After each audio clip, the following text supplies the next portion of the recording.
Welcome to On the Beat. Today I'm joined by Dr. Andy Barlow. He served in the U.S. Navy from 1982 to 1986 with an honorable discharge. He is the graduate of the prestigious Carrick Institute of Functional Neurology and also author of 3 #1 best-selling books, national and international speaker, as well as a TEDx speaker on the topic of metabolic syndrome. Welcome, Dr. Andy Barlow. Thank you again, Karen, for having me. Absolutely. And so we're going to talk about one of the 5 factors for metabolic syndrome, triglycerides and HDL, and I'm thrilled to have you explain them to me because I see the report and I don't know what it means. I get that almost every day in my clinic. What does this mean? So if you look on your lab report, under cholesterol, you'll see triglycerides and HDL. So triglycerides really have to do, in plain English, with we just eat too much. Okay, so when we consume too many calories, what your body does is it breaks those calories down and it has to store it as fat and triglycerides. Okay. So that's what the triglyceride score is. Now, your optimal triglyceride score would be below 149. So Okay. if it's 150 or higher, that means we're having a triglyceride problem, but it's also almost always related to our diet, meaning we've eaten too much. And how much, okay. Yeah, exactly.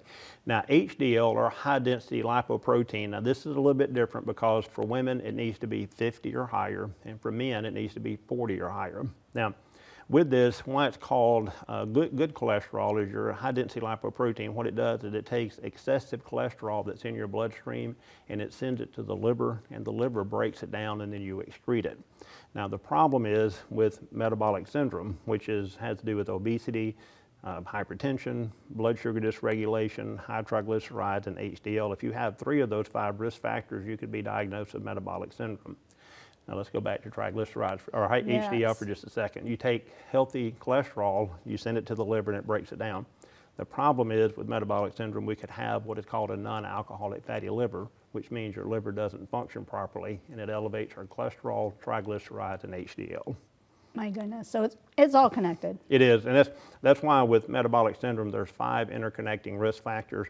And again, just like I've said before, that you need 3 of those 5 to be diagnosed with metabolic syndrome. In the United States, 34% of Americans suffer from metabolic syndrome.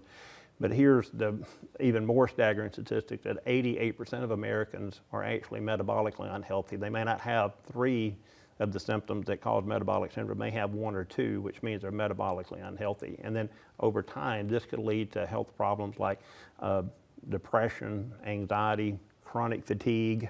Chronic fatigue would be an example of like 3 or 4 o'clock in the afternoon, you kind of feel ran down, you just don't have the energy.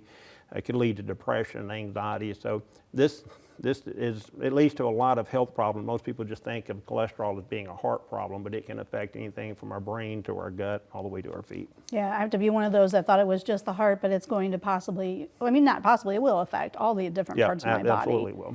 And so to find out more about what I can do. Okay, so to find out more is, #1, it's just easy to go to my website, DrAndyBarlowDC.com. That would be DrAndyBarlowDC.com.